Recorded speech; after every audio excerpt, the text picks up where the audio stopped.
Assalamualaikum warahmatullahi wabarakatuh. Apa kabar semuanya? Jumpa lagi hari ini kita belajar fisika. Materi kali ini yaitu tentang penjumlahan vektor. Apa sih vektor? Langsung saja kita simak materi berikutnya. Vektor. Berdasarkan arahnya, besaran itu dibagi menjadi dua, yaitu besaran skalar dan besaran vektor. Besaran skalar adalah besaran yang hanya ditentukan oleh nilainya saja. Contohnya, panjang, luas, volume, massa jenis, suhu, waktu, dan lain-lain. Sedangkan besaran vektor adalah besaran yang ditentukan oleh nilai dan arahnya. Contohnya, perpindahan, kecepatan, percepatan, berat benda, gaya, dan lain-lain. Jadi, besaran itu ada dua, besaran berdasarkan arahnya ya, yaitu besaran skalar dan besaran vektor. Kalau besaran skalar, itu hanya ditentukan oleh nilainya saja. Sedangkan besaran vektor ditentukan oleh nilai dan arahnya. Nah, bagaimana menguraikan vektor? Sebuah vektor dapat diuraikan ke dalam sumbu X dan Y, seperti ditunjukkan dalam gambar berikut. Nah, ini ada sebuah gambar sumbu X dan Y. Ini ya, X dan Y.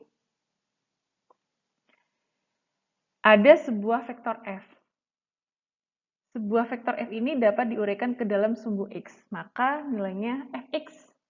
Dan jika sebuah vektor F diuraikan ke dalam sumbu Y, maka nilainya Fy.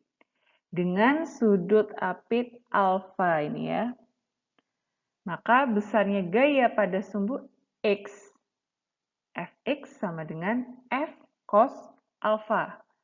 Dan besarnya gaya pada sumbu Y, yaitu Fx sama dengan Fy sin alfa. Nah, ini ada sebuah tabel nilai sinus, kosinus, dan tangen pada sudut istimewa. Ini adalah sudut istimewa yang biasanya sering digunakan untuk menguraikan vektor. Misalnya, sin 0 derajat nilainya 0. Sin 30 derajat nilainya setengah, dan seterusnya. Kemudian ada juga cos 0 derajat nilainya 1. Cos 30 derajat nilainya setengah akar 3, dan seterusnya. Jadi ada tabel sudut yang bisa kita gunakan, yaitu sudut istimewa ini ya, untuk menguraikan vektor. Jadi tidak perlu menggunakan kalkulator. Kita cukup melihat tabel nilai sinus, kosinus, dan tangen pada sudut istimewa. Selain sudut-sudut istimewa ini, ada juga sudut yang sering digunakan untuk menguraikan vektor. Apa itu? Yaitu sudut 30 derajat dan 53 derajat. Nilai sin 37 derajat itu 0,6. Sedangkan nilai cos 37 derajat nilainya 0,8. Nilai sin 53 derajat yaitu 0,8 dan nilai cos 53 derajat nilainya 0,6. Contoh, sebuah gaya besarnya F sama dengan 40N, membentuk sudut 30 derajat terhadap sumbu X. Tentukan besarnya Fx dan Fy. Nah, ini ada contohnya ya. Kita menghitung dulu untuk sumbu X-nya. Fx sama dengan F cos alfa. Ini rumusnya ya tadi. Nah, F-nya nilainya 40 dan alfanya 30 derajat. Maka Fx sama dengan 40 cos 30 derajat. Fx sama dengan 40 dikali. Nah, cos 30 derajat ini adalah setengah akar 3. Jadi Fx sama dengan 20 akar 3 Newton. Untuk sumbu Y, Fy sama dengan F sin alfa. Ini sudah betul rumusnya. Fy sama dengan 40, F-nya ini ya, 40 sin 30. Karena nilai sin 30 ini setengah, maka Fy sama dengan 40 kali setengah. Hasil akhirnya Fy sama dengan 20 Newton. Nah, kita masuk pada penjumlahan vektor atau penentuan resultan vektor secara analisis. Jika dua vektor gaya F1 dan F2 membentuk sudut tertentu atau sudut alfa secara analisis, maka resultan kedua vektor dapat ditentukan dengan persamaan. Nah, ini ada sebuah persamaan. R sama dengan akar F1 kuadrat ditambah F2 kuadrat ditambah 2F1 kali F2 cos alfa. Di mana F adalah gaya dengan satuan Newton, R adalah resultan kedua vektor gaya, satuannya Newton juga, dan alfa adalah sudut antara kedua vektor gaya dengan satuan derajat.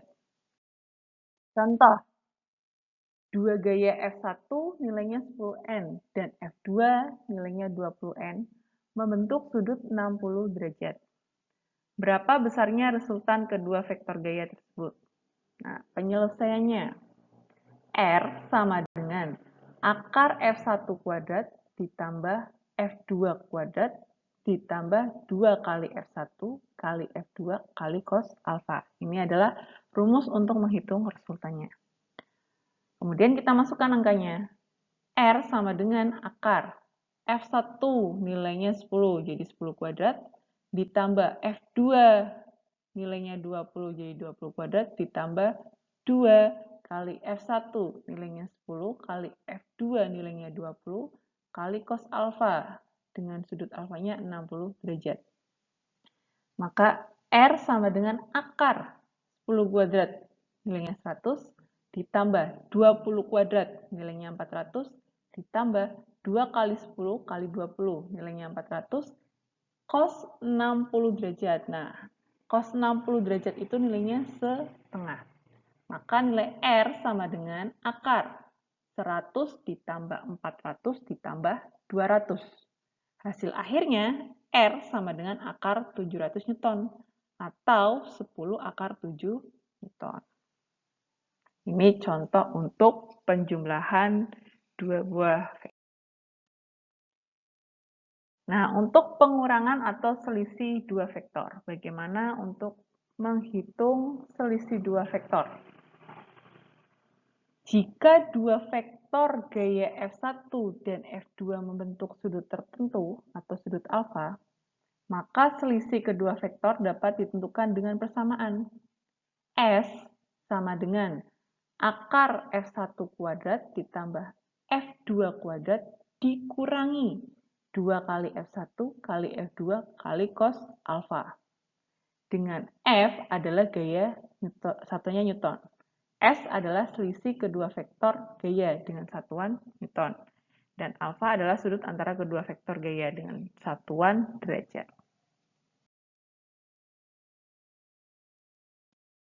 Contoh untuk pengurangan atau selisih dua vektor. Contohnya, dua gaya F1 sama dengan 20 Newton dan F2 sama dengan 40 N. Membentuk sudut 60 derajat. Ini ya, sudah dikasih tanda 60 derajat. Berapa besarnya selisih kedua vektor gaya tersebut? Penyelesaiannya, S sama dengan akar F1 kuadrat ditambah F2 kuadrat dikurangi 2 kali F1 kali F2 kali cos alfa. Jadi, rumus ini sudah jelas atau sudah pasti? Kalau yang selisih itu di sininya itu min, nah, kalau yang resultan atau penjumlahan di sini adalah plus.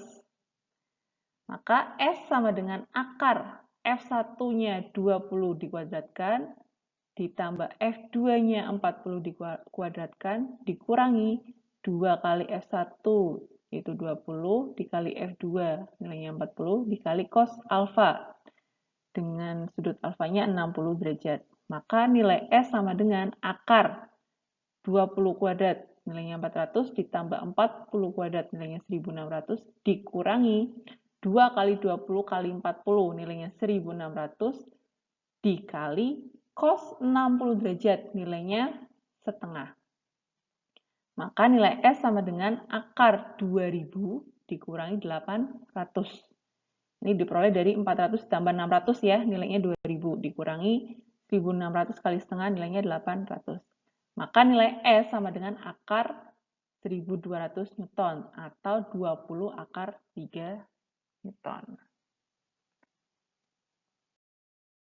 Nah, sekian untuk materi hari ini, semoga bermanfaat, semoga tambah paham ya, walau materinya hanya sekilas sedikit. Wassalamualaikum warahmatullahi wabarakatuh.